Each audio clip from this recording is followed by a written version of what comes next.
चलिए एक बहुत ही आम सी स्थिति के बारे में सोचते हैं। मान लीजिए कि अदालत में कोई केस चल रहा है। एक व्यक्ति पर कोई जुल्म साबित हो चुका है और अब बारी है सजा सुनाने की। बिल्कुल, एक बहुत ही गंभीर स्थिति है। हाँ, तो एक जज उस फाइल को पढ़ता है और कहता है कि इस व्यक्ति को 15 साल की सजा होनी चाहिए। लेकिन अगर वही फाइल उसी दिन किसी दूसरे जज के पास जाती तो वो शायद कहता कि इसे कोई सजा नहीं होनी चाहिए, इसे एकदम बाइज्जत बरी कर देना चाहिए। जो कि असल में होता भी है। सही बात है। और कोई कानून नहीं बदला, कोई सबूत नहीं बदला, गवाह वही है। बदला तो सिर्फ जज या शायद उस जज का मूड। मतलब जब हम किसी एक्सपर्ट की बात सुनते हैं, चाहे वो डॉक्टर हो, जज हो या कोई बड़ा अधिकारी, तो हम मान लेते हैं कि उनका फैसला एकदम गणित के फॉर्मूले की तरह सटीक होगा। जी, हमें लगता है उनके पास एक खास एक्सपर्टीज है। बिल्कुल, लेकिन सच्चाई ये है कि हमारे सिस्टम के जो सबसे अहम फैसले होते हैं ना, वो पूरी तरह से बिखरे हुए हैं और अनियमित हैं। और आज की इस गहराई से की जाने वाली चर्चा में हम इसी विषय पर बात करेंगे। हमारे पास नोबेल पुरस्कार विजेता डैनियल काहनेमैन और ओलिवियर सिबोनी का बहुत ही विस्तृत शोध है। और हमारा जो मुख्य उद्देश्य है वो ये समझना है कि इंसानी फैसलों में ये जो भयानक बिखराव है, जिससे वे नॉइज या वैचारिक अव्यवस्था कहते हैं, वो आखिर काम कैसे करता है। हम सब ये मानकर चलते कि एक्सपर्ट्स एक ही जानकारी देकर एक ही निष्कर्ष पर पहुंचेंगे, है ना? यही तो सबसे बड़ी गलतफहमी है। बिल्कुल, लेकिन डेटा बार बार ये साबित करता है कि ऐसा बिल्कुल नहीं है। चलिए इसको थोड़ा समझते हैं, क्योंकि जब भी हम फैसलों में होने वाली गलतियों की बात करते हैं ना, तो सबसे पहला शब्द जो हमारे दिमाग में आता है वो है बायस या पक्षपात। हम हमेशा बायस के बारे में चर्चा करते हैं, लेकिन ये नॉइज उससे अलग कैसे है? तो इस अंतर को समझने के लिए हमें निर्णय लेने की प्रक्रिया को एक माप या असेसमेंट के रूप में देखना होगा। अच्छा। जब कोई इंसान फैसला लेता है तो वो अपने दिमाग से किसी स्थिति को नाप रहा होता है। अब निशानेबाजों के एक उदाहरण से इसके मैकेनिज्म को समझते हैं। मान लीजिए 5 निशानेबाज एक ही टारगेट पर निशाना लगा रहे हैं। ठीक है। अगर पांचों की गोलियां बीच में लगने के बजाय ऊपर दाईं तरफ एक ही जगह पर जाकर लगती हैं, तो इसे बायस कहेंगे। मतलब एक ऐसी गलती जो लगातार एक ही दिशा में हो रही है। बिल्कुल, एक ही दिशा में। और क्योंकि ये गलती एक ही दिशा में है तो हम इसका कारण आसानी से खोज सकते हैं। कोई कह सकता है कि हवा का रुख दाईं तरफ था, या उस राइफल की दूरबीन में कोई खराबी थी जिसे ठीक करने की जरूरत है। इंसान का दिमाग कारण खोजना बहुत पसंद करता है। हाँ, इसीलिए बायस हमें आसानी से समझ में आ जाता है।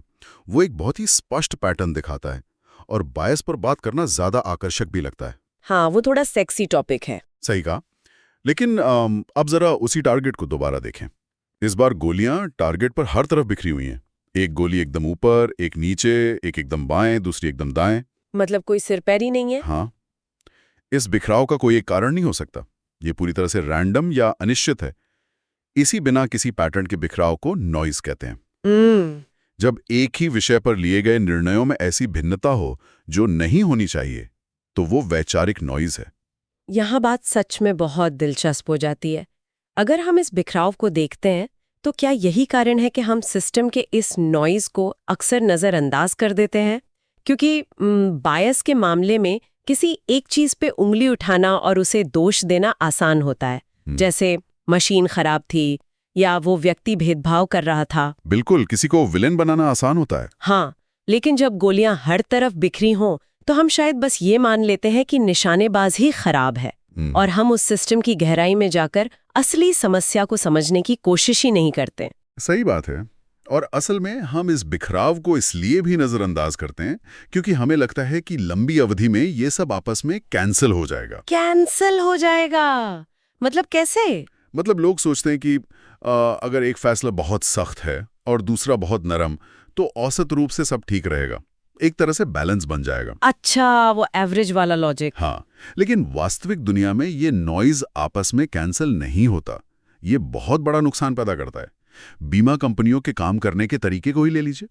वहां अंडरराइटर्स का काम होता है किसी भी व्यापार या व्यक्ति के जोखिम का आकलन करना और उसके आधार पर बीमा का प्रीमियम तय करना। हाँ, स्रोत में इस बीमा वाले उदाहरण का पूरा एक बहुत बड़ा ऑडिट दिया गया है। जब इन कंपनियों के बड़े अधिकारियों से पूछा गया कि एक ही रिस्क का आकलन करने में उनके कर्मचारियों के बीच कितना अंतर हो सकता है, तो उन्होंने 10% का अनुमान लगाया था। जी, 10%। और 10% का अंतर व्यापार में समझ भी आता है, क्योंकि हर इंसान का नजरिया थोड़ा अलग होता है। लेकिन जब असल में इसका नॉइज ऑडिट किया गया तो नतीजे कुछ और ही थे। वो नतीजे सच में हैरान करने वाले थे।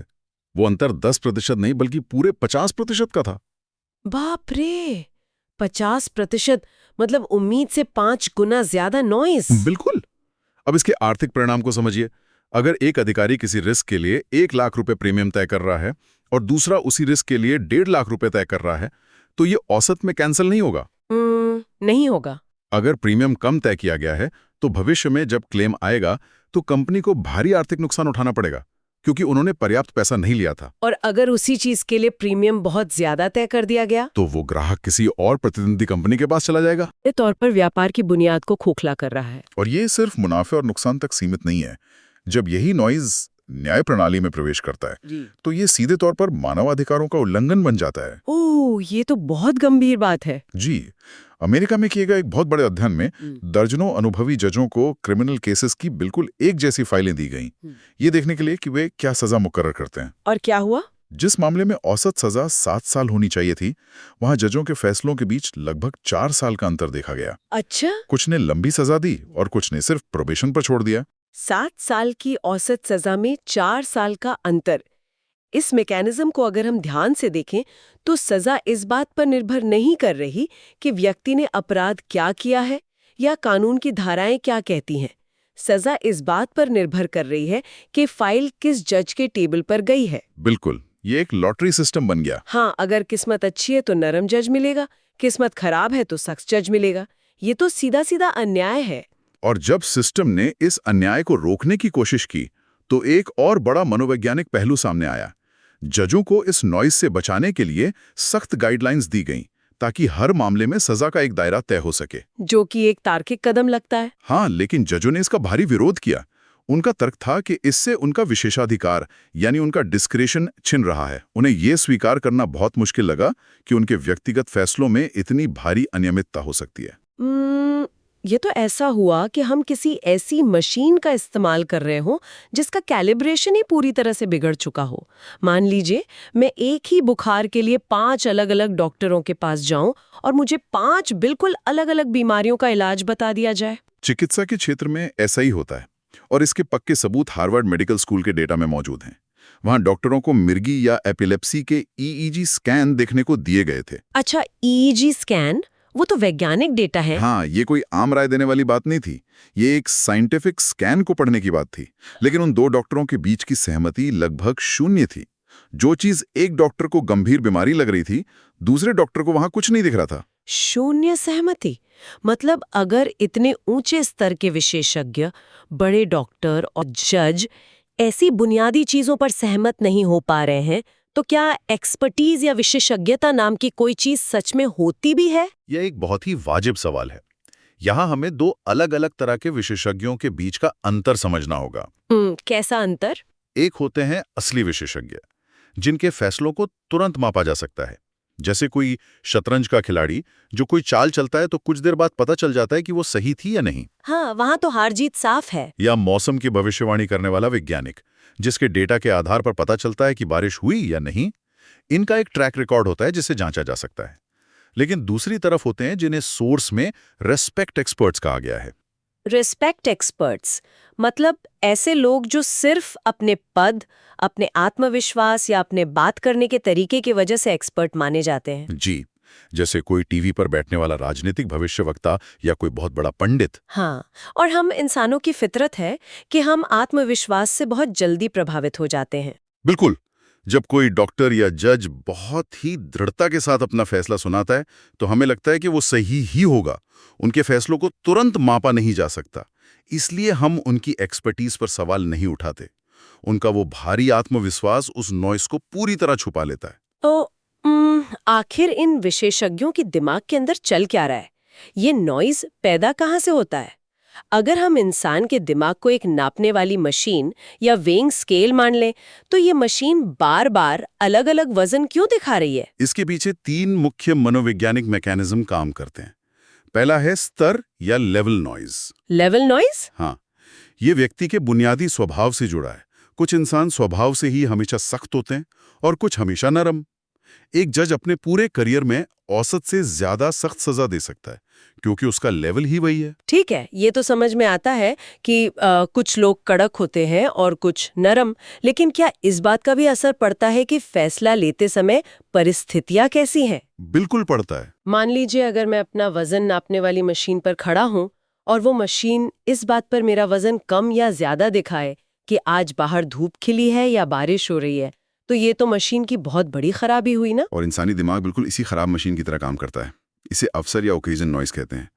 एक ही इंसान अलग अलग दिन एक ही विषय पर अलग फैसला ले सकता है। सच में? जी, शोध बताते हैं कि किसी जज का फैसला इस बात से प्रभावित हो सकता है कि उसने लंच किया है या नहीं, उसकी अपनी निजी जिंदगी में कोई तनाव तो नहीं चल रहा, या उस दिन मौसम कैसा है। ये उस विशेष अवसर का नॉइज है जो अचेतन रूप से फैसले को बदल देता है। ये तो बहुत ही डरावना है कि किसी इंसान की जिंदगी के कई साल इस बात पर निर्भर करें कि जज साहब ने सुबह का नाश्ता ठीक से किया था या नहीं। ये डरावना है, लेकिन सबसे गहरा और जटिल प्रकार है तीसरा वाला, पैटर्न नॉइज। ये फैसला लेने वाले की अपनी पर्सनालिटी और सामने वाले केस के बीच एक बहुत ही अनोखा और व्यक्तिगत इंटरेक्शन होता है। अच्छा, ये कैसे काम करता है? उदाहरण के लिए हो सकता है कि कोई जज वैसे तो बहुत नरम हो, लेकिन जब उसके सामने कोई ऐसा युवा अपराधी आता है जो बहुत घमंड से बात कर रहा हो, तो उस जज को अपना कोई पुराना बुरा अनुभव याद आ जाए। वो अचेतन रूप से उस विशेष पैटर्न के प्रति सख्त हो जाता है। और सबसे बड़ी बात यह है कि उस व्यक्ति को खुद भी नहीं पता होता कि वो ऐसा कर रहा है। बिल्कुल। यहाँ सबसे हैरत अंगेज बात यह है कि हर इंसान को लगता है कि वो दुनिया को बिल्कुल वैसी ही देख रहा है जैसी वो है, एकदम निष्पक्ष और साफ। हाँ, हमें लगता है कि हमारा नजरिया ही असली सच्चाई है। और जो भी व्यक्ति समझदार होगा वो बिल्कुल हमारी तरह ही सोचेगा और उसी निष्कर्ष पर पहुंचेगा। लेकिन असलियत में हर इंसान उस स्थिति पर अपनी कहानी, अपने तजुर्बे और अपनी भावनाओं का एक अलग फिल्टर लगा रहा होता है। लेकिन अगर हम थोड़ा गहराई में सोचें, तो जिसे हम यहाँ पैटर्न नॉइज कहकर एक समस्या बता रहे हैं, क्या वो हमेशा बुरा होता है? आम जिंदगी में तो हम इसी को इंसानी विविधता या रचनात्मकता कहते हैं। ये एक अच्छा पॉइंट है। मतलब अगर हर कोई एक ही तरह से सोचेगा तो दुनिया कितनी नीरस हो जाएगी। क्या शादी के लिए अपना जीवन साथी चुनने में और किसी बड़ी मीडिया कंपनी जैसे बीबीसी के लिए कोई नया कर्मचारी चुनने में फर्क नहीं होना चाहिए? ये एक बहुत ही बारीक लेकिन जरूरी फर्क है। जब कोई अपने जीवन साथी का चुनाव कर रहा है या मान लीजिए कोई पेंटिंग खरीद रहा है, तो वहां अपनी पसंद और अपने पैटर्न का इस्तेमाल करना बिल्कुल सही है। हाँ, वहां तो वो जरूरी है। वहां विविधता ही उस अनुभव की खूबी है। लेकिन जब किसी संस्था के लिए फैसले लिए जा रहे हों, जैसे नौकरी देना, सजा सुनाना या बीमारी का पता लगाना, जहां एक सही और निष्पक्ष जवाब की उम्मीद की जाती है, वहां ये इंसानी विविधता एक बहुत बड़ी समस्या बन जाती है। वहां सिस्टम को सटीकता चाहिए होती है। तो अगर अकेले इंसान इतने गलत और नॉइजी फैसले लेते हैं, तो शायद इसीलिए हम कंपनियों में इतनी सारी मीटिंग्स करते हैं। ये माना जाता है कि 2 दिमाग एक से बेहतर होते हैं। तो क्या ग्रुप्स में बैठकर चर्चा करने से ये नॉइज खत्म हो जाता है? असल में मीटिंग्स इस समस्या को सुलझाने के बजाय इसे और गहराई से छुपाने का काम करती हैं। अच्छा, मीटिंग से नुकसान होता है? जी, ग्रुप डायनामिक्स में एक चीज होती है जिसे हम कन्फॉर्मिटी या आम सहमति का दबाव कहते हैं। जब कुछ लोग एक कमरे में बैठते हैं, तो जो व्यक्ति सबसे पहले बोलता है या जो सबसे ज्यादा आत्मविश्वास और अधिकार के साथ अपनी बात रखता है, पूरी मीटिंग उसी के इर्द गिर्द घूमने लगती है। मतलब बाकी लोग बस उसकी हाँ में हाँ मिलाने लगते हैं। बिल्कुल। बाकी लोग चाहे वे असहमत भी हों, धीरे धीरे उसी की बात में सुर मिलाने लगते हैं ताकि बात खत्म हो। इसे हम कास्केड इफेक्ट भी कह सकते हैं, जहां एक के बाद एक लोग बस भेड़ चाल का हिस्सा बन जाते हैं। सही कहा। स्रोत में दी गई एक बड़ी यूनिवर्सिटी के एडमिशन ऑफिस की कहानी इस मैकेनिज्म को बहुत अच्छी तरह समझाती है। पहले वहां अधिकारी छात्रों के निबंधों को अलग अलग पूरी तरह स्वतंत्र रूप से पढ़ते थे। वे एक दूसरे से बात नहीं करते थे और छुप कर ग्रेड देते थे। ये नॉइज को सामने लाने का सबसे बेहतरीन तरीका था। लेकिन जब उन्होंने ऐसा किया तो पाया कि एक ही छात्र के निबंध को कोई अधिकारी ए ग्रेड दे रहा था और कोई फेल कर रहा था। वहां भारी असहमति थी। तो इसके बाद यूनिवर्सिटी ने क्या किया? क्या उन्होंने ये पता लगाने की कोशिश की कि सही ग्रेड कौन सा है और उनके मूल्यांकन के तरीके में क्या खराबी है? उन्होंने जो किया वो ज्यादातर संस्थाएं करती हैं। उन्होंने उस सही प्रक्रिया को ही बंद कर दिया। अरे! हाँ, उन्होंने कहा कि स्वतंत्र मूल्यांकन से बहुत असहमति पैदा होती है और काम रुक जाता है। इसलिए उन्होंने अधिकारियों को एक साथ बैठकर चर्चा करने को कहा, ताकि किसी भी तरह से एक कंसेंसस या आम सहमति बन जाए। उन्होंने समस्या को नहीं सुलझाया, बल्कि नॉइज को एक झूठी सहमति के कालीन के नीचे छुपा दिया। तो इस सब का आखिर क्या मतलब है? इसका मतलब तो ये हुआ कि हमारे ऑफिस की ज्यादातर लंबी मीटिंग्स सिर्फ एक दिखावा है। वे इसलिए नहीं होती कि हम सर्वोत्तम फैसले पर पहुंचे, बल्कि इसलिए होती हैं ताकि हम असहमति को दबाकर सबसे ऊंची आवाज वाले इंसान की बात मान लें और जल्दी घर जा सकें। ये कड़वी सच्चाई है। और जब इंसान इतने गलत फैसले ले रहे हैं और हमारी ग्रुप मीटिंग्स भी किसी काम नहीं आ रही, तो आज के समय में एक बहुत ही तार्किक सवाल सामने आता है। हाँ, कि क्या हमें अपने सारे अहम फैसले कंप्यूटर या एआई यानी एल्गोरिदम पर छोड़ देने चाहिए? बिल्कुल। ये सवाल बहुत दिलचस्प है, क्योंकि तकनीकी रूप से देखें तो एल्गोरिदम तो पूरी तरह से नॉइज फ्री होते हैं। अगर आप एक मशीन को एक ही डेटा 1000 बार देंगे तो उसका मूड खराब नहीं होगा, उसे लंच की चिंता नहीं होगी और वो बिना थके 1000 बार एक ही जवाब देगी। जी, मशीन थमती नहीं है। लेकिन अक्सर हम सुनते हैं कि एल्गोरिदम में भी तो बहुत बायस होता है। स्रोत में अमेज़न के उस हायरिंग एल्गोरिदम का भी जिक्र है, जो सिर्फ पुरुषों को नौकरी के लिए चुन रहा था और महिलाओं को सिरे से रिजेक्ट कर रहा था। तो फिर मशीनें इंसानों से बेहतर कैसे हुईं? अगर हम इसको बड़े पैमाने पर देखें, तो इस मैकेनिज्म को समझने के लिए हमें ये देखना होगा कि एल्गोरिदम सीखते कैसे हैं। एल्गोरिदम के अंदर अपनी कोई दुर्भावना, कोई जेंडर बायस या कोई निजी सोच नहीं होती। वे एक कोरी स्लेट होते हैं। उन्हें इंसानों द्वारा लिए गए पिछले कई सालों के पुराने फैसलों का डेटा दिया जाता है। अमेज़न के मामले में एल्गोरिदम ने पिछले 10 सालों का हायरिंग डेटा पढ़ा। उसने देखा कि कंपनी ने अतीत में ज्यादातर पुरुषों को ही काम पर रखा था और उन्हीं को प्रमोट किया था। तो मशीन ने उस पुराने डेटा से ये पैटर्न निकाल लिया कि इस कंपनी में सफल होने के लिए पुरुष होना एक जरूरी योग्यता है। एकदम सही। और यहीं पर नॉइज और बायस का सबसे बड़ा खेल सामने आता है। इंसान का बायस अक्सर उसके नॉइज के कारण छुप जाता है। अच्छा, कैसे? मान लीजिए एक सेक्सिस्ट मैनेजर है। वो भी कभी कभार, शायद उस दिन उसका मूड बहुत अच्छा हो या कोई और कारण हो, किसी महिला को नौकरी पर रख लेता है। ये उसका नॉइज है जो उसके बायस को 100% लागू नहीं होने देता। और इससे हमें लगता है कि सिस्टम में थोड़ी बहुत निष्पक्षता है। जी, इंसान के मामले में नॉइज एक तरह से बायस को ढकने का काम करता है, जिसे हम पकड़ नहीं पाते। लेकिन जब मशीन आती है तो वो क्या करती है? कंप्यूटर उस इंसान के बायस को सीख लेता है, लेकिन वो उसमें से सारा नॉइज हटा देता है। मतलब वो कोई अपवाद नहीं छोड़ता? बिल्कुल। वो 100% सटीकता के साथ बिना किसी भावना के उस बायस को लागू करता है। वो हर बार महिलाओं को रिजेक्ट करेगा। इसलिए हम कहते हैं कि एल्गोरिदम बायस नहीं होते, वे सिर्फ हमारी ही कमियों और हमारे ही इंसानी पक्षपातों का एक बहुत ही साफ आईना होते हैं। और सच तो ये है कि बिना नॉइस के बायस को पकड़ना और उसे सुधारना ज्यादा आसान होता है। अगर एल्गोरिदम बायस्ड है तो आप उसके कोड को पकड़कर बदल सकते हैं, लेकिन किसी इंसान के दिमाग की कोडिंग को बदलना लगभग नामुमकिन है। ये बहुत ही गहरा विचार है। मतलब हम अक्सर एल्गोरिदम से इसलिए नहीं डरते क्योंकि वे खराब फैसले लेते हैं। असल में हम उनसे इसलिए डरते हैं क्योंकि वे हमें हमारी ही सच्चाई बहुत ही निर्मम तरीके से दिखा देते हैं। वे हमारे समाज के उन पक्षपातों को एकदम सामने ला देते हैं जिन्हें हम इतने सालों से नॉइज के पीछे छुपाए बैठे थे।